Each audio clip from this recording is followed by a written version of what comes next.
What's a good example of don't knock it till you try it? Going to the movies alone.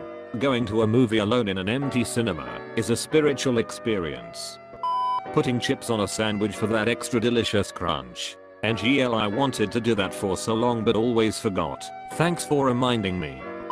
D&D. I had a friend at university who would constantly suggest playing, and I always brushed him off. Spending my weekends pretending to be an elf or whatever was not my jam. Thank you very much. Then I tried it, and it turns out it's awesome. Who would have thought that drinking beers, eating cheese and killing fake goblins with maths could be so much fun? One of my biggest regrets in life is not discovering D&D earlier. Going on a vacation by yourself. People told me it was a weird thing to do. It was one of the best vacations I've ever taken. Once you get past the stigma of dining alone, that was a bit rough the first few days. It's actually incredibly freeing. Maybe it's an introvert thing though, I dunno. I went to a gaming event last year, was away for a whole week, by myself in a hotel room in a city I'd never been in before, ate well every day, went to the venue every day, had a blast the whole time. Still don't talk to a single person I met there. Going again this year. Watching a movie only knowing the title. Dodge all previews, dodge all mentions of who is in it. I really like this idea, but would like some kind of assurance that the movie is at least decent. I feel like this works best with a movie that is currently in theaters, or at least one you know has gotten some hype/praise. I saw Get Out without seeing any trailers, and am really happy I didn't have some of the story/imagery spoiled. Walking instead of driving, if it's possible on a lovely day. Live in US so everything is exceptionally car friendly and always figured a walk was a waste of time. Then moved to a new city without a car, and decided to spend a few weeks walking to learn the new spots, and would just cab when I had to. I learned the city more intimately, lost weight, felt better about leaving my safety net, and was happy especially with weather. Just never understood how great a walk could be, and now walk as far as time allows to get places. It's great. My workplace is a 20-minute walk away and everyone is so shocked when I tell them I walk to work. I love it though. Free exercise and you get to enjoy the nice weather. The doorbell. Seriously, what is with door-to-door salesmen who ring the doorbell then immediately start slamming on the door? Try the ducking doorbell first, wait, then maybe knock. If you don't hear it, go off, or better yet, go the duck away. This is a different answer. Totally fits here. Don't knock it till you brush your teeth in the shower. Don't have to be tidy, just brush like a maniac. Then just spit wherever. Rinse with mouthwash too. It's liberating in the same way as taking your pants off your ankles when you're on the toilet. I've been brushing my teeth in the shower for years. It saves me time, and I get to spend a few more minutes in the hot shower before I have to start the day. Letting your kids figure out problems on their own every now and then. I once saw a dad who let his baby struggle to reach for a toy that was just out of her reach. She spent about 15 solid minutes wiggling her way to that toy. I almost amazed, because most parents never let their children think or solve anything on their own. They just hand them what they need, or stand them up the second they fall over, or jump in the minute an argument breaks out. But the kids never learn to do anything on their own.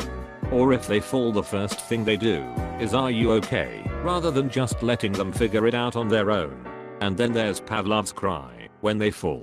Wait for everyone's reaction, and if anybody jumps to them they start crying. Cinnamon apple sauce on pancakes or waffles instead of syrup. It's amazing. Kind like an apple pie. There's a German dish called Käseschmarrn. Excuse my spelling. It's essentially pancakes cooked like scrambled eggs with plum or applesauce on it along with other random sweet stuff. Try it, it's amazing. I made it once for a project in German class, and that's how I got into apple sauce on waffles and pancakes. Edit, it's an Austrian dish, not German. I was taught wrong. I apologize. Shower beer. Wash a little, drink a little, rinse and repeat. Improved my quality of life. The contrast of the cold beer and the warm water running over you is amazing. I used to do this all the time, but then I mostly switched to drinking wine. It's not quite as much fun when you have to have your beverage in a sippy cup. For the first time in about 6 months I have normal sized bottles of beer in the fridge after yesterday, so I know what I'm doing later tonight. Edit. Just did it. Still awesome. Lifting weights. I would also like to especially plug to my ladies out there, women should lift weights. My body was transformed from weightlifting, and I feel so much stronger now. I think a lot of women worry about bulking up, but that won't happen. We don't naturally have the testosterone for that to really happen. Give it a shot, girls. It's weird a lot of people worry about bulking up, as if it suddenly happens overnight. Doing anything in public alone. I know it's been said a few times here, but seriously, it's so freeing to think, man, I want to go see this movie / eat at this place / travel here, and then realize you just can. You don't need to bend to everyone's schedule, just yours. The only preference influencing your choices is yours. I have pretty big anxiety, and going places alone after the brief moment of feeling judged is actually better for my mental state. I can enjoy life without making sure everyone else does, too. I concur. I used to buy 2 tickets to concerts hoping I could get someone else to go. Now I just buy one and go. Or, a couple times, I just wasn't in the mood and didn't go, and I felt zero remorse, because I wasn't letting anyone down. French fries dipped in ice cream. Fries in a Frosty are amazing. Hot sauce on baked potatoes and popcorn. What kind of hot sauce? I tried tapatio the other day, and it wasn't what I hoped for. Valentina on potato chips, now that's what I'm talking about. Eating condensed milk more often in desserts or even with just bread. Americans have a weird thing against condensed milk. It's one of my most favorite sweets. Condensed milk in coffee is great. Pegging. Oh, username definitely checks out. Lol, you caught me. Magic mushrooms. I love them. You don't always have to trip. Sometimes I'll just steep them with some chai tea and have the most spectacular body high. Other times I'll go to Wendy's and get a Frosty, grind them up, and mix it in and trip balls. PB&J on toast. All of my friends think it's gross, but trust me, it's bomb as duck. Wait, what? Gross. I literally only ever eat it this way. Your friends are whack.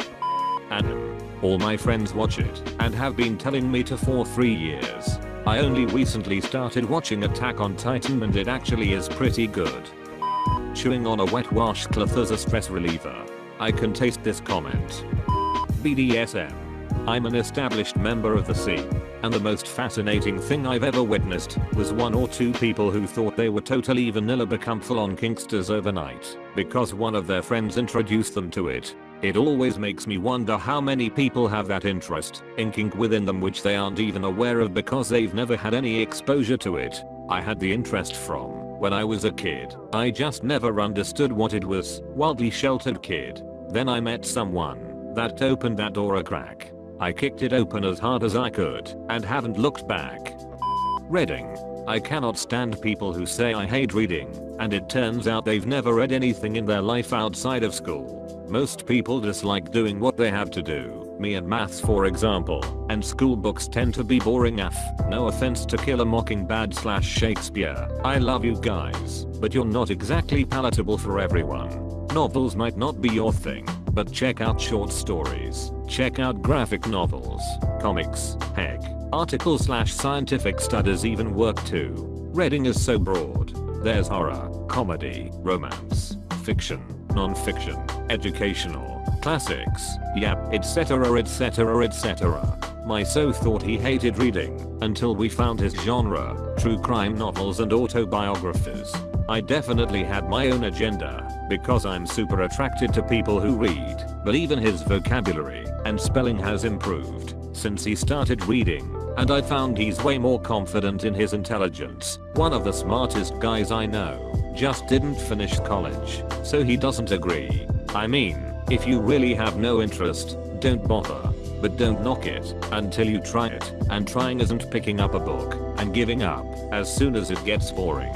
Even I buy books I end up finding boring. Sorry Gina, but Wide Sagassosy is a million times better. You just sell it / give it away and move on to something suited to your tastes. I know I sound super condescending, but if anyone genuinely wants help figuring out what kind of genre you might like, hit me up.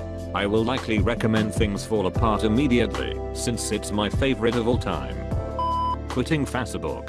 Facebook, it's a waste of time. This improved my life so much.